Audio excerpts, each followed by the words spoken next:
Toutefois qu'un homme de Dieu que Dieu utilise rencontre une personne de destinée, cet homme de Dieu rencontre 4 choses dans la vie de cette personne. Lorsque Dieu envoie Simeon au temple pour rencontrer Jésus, il constate 4 choses dans la vie de Jésus.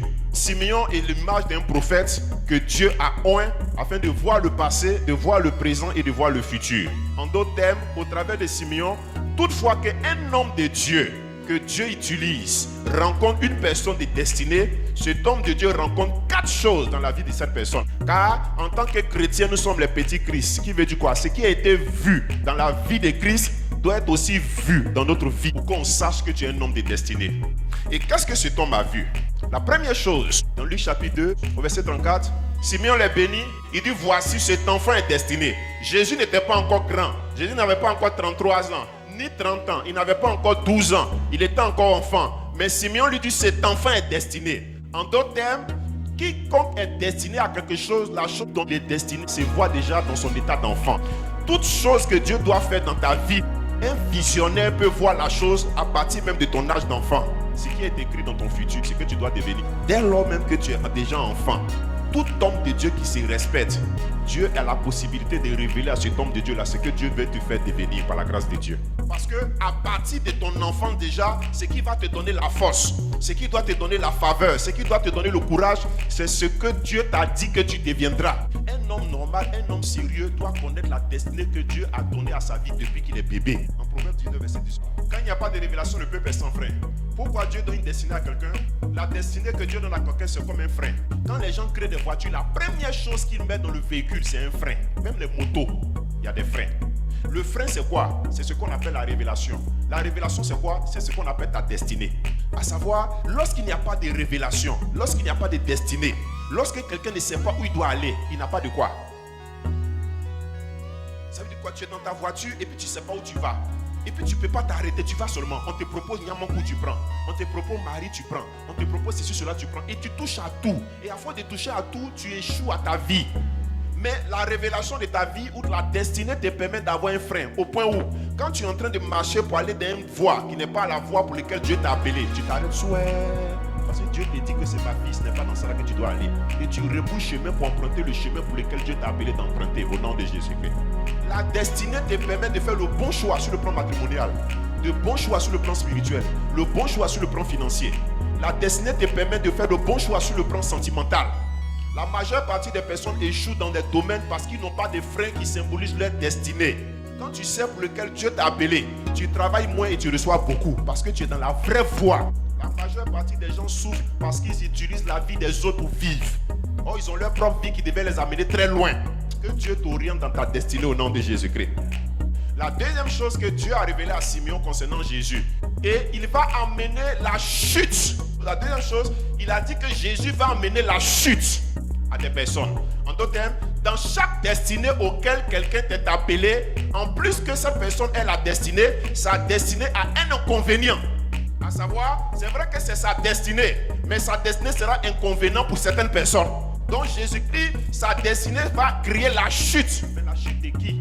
La chute de certains sorciers. C'est vrai que je suis pasteur et je suis en train d'exercer ma destinée. Et laissez-moi vous dire que ma destinée arrange des personnes, mais ça n'arrange pas des personnes. Je prends par exemple mon fils. Si par exemple des gens l'avaient lié pour ne pas qu'il se marie, ma destinée l'a permis d'être libéré. Mais en même temps, ma destinée a contribué aux sorciers qui le liaient là, de faire quoi? Donc la destinée qui est attachée à la vie de quelqu'un doit être accompagnée vraiment d'un inconvénient, à savoir d'une situation qui serait précaire pour un groupe de personnes. Et donc Simeon dit Jésus sa destinée va emmener la chute de certaines personnes, la chute de certains grands, la chute de certaines entités.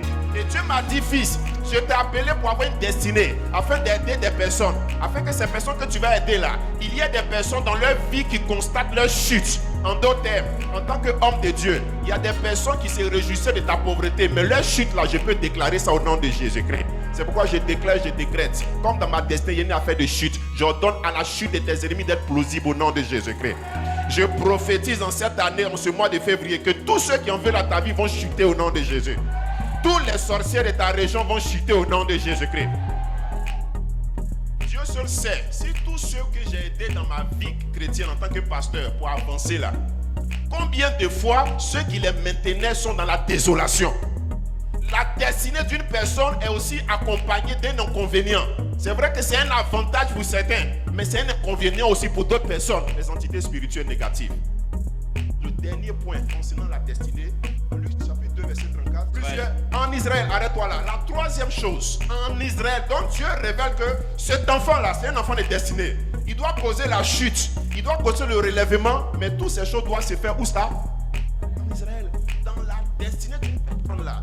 C'est contenu là où cette destinée va se réaliser. Tu peux être ingénieur, tu peux avoir ton concours, mais il y a là où l'État doit t'affecter. Quel que soit ce que tu dois devenir, même tu dois être pasteur, il y a ce qu'on appelle le lieu de l'accomplissement de ta destinée. Quand tu es appelé à Dieu, par Dieu pour quelque chose, en même temps qu'il te donne ta destinée, en même temps qu'il t'éclaircit ce que tu vas faire tomber, que tu vas relever, il t'éclaircit aussi là où tu dois te positionner. C'est pas tous ceux qu'on connaît dans la Bible là. Tout ce qu'ils ont fait ça dans un lieu précis. Dieu a dit à Abraham, quitte ta famille, quitte le lieu où tu es. Je vais t'emmener dans un lieu que tu ne connais pas, mais c'est le lieu de ta destinée. C'est là-bas que tu vas réussir. Dieu dit à Jésus, quitte Nazareth, va en Galilée, car c'est là-bas que tu vas réussir.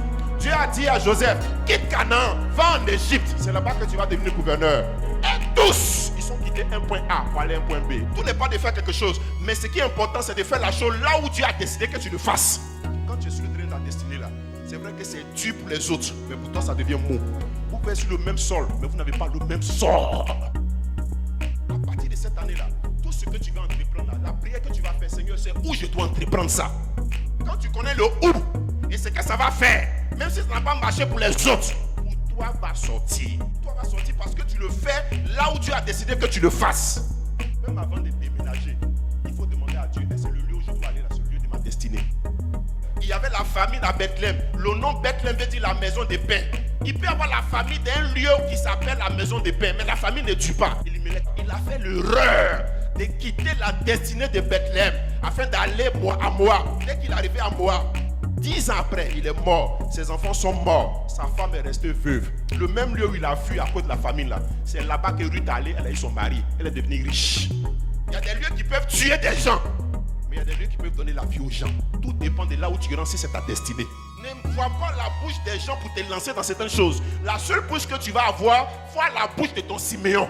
Qui est ton Siméon? Ton Siméon, c'est ton père spirituel, qui est la voix autorisée. Je ne sais pas celui que tu écoutes, hein, mais si tu me vois en Siméon, que Dieu t'emmène dans le lieu de ta destinée, au nom de Jésus-Christ. Qui me voit en Siméon? Je prophétise, en la manière tu me vois là, je te fais rentrer là-bas au nom de Jésus-Christ. Lève la main, répète avec moi, au nom de Jésus. Parce que je crois en l'apôtre Chou, comme mon Siméon, je déclare, je décrète, il a détecté ma destinée en moi. Cette destinée qui doit relever, qui doit abaisser, il va m'introduire dans cette destinée-là, dans le nom de Jésus.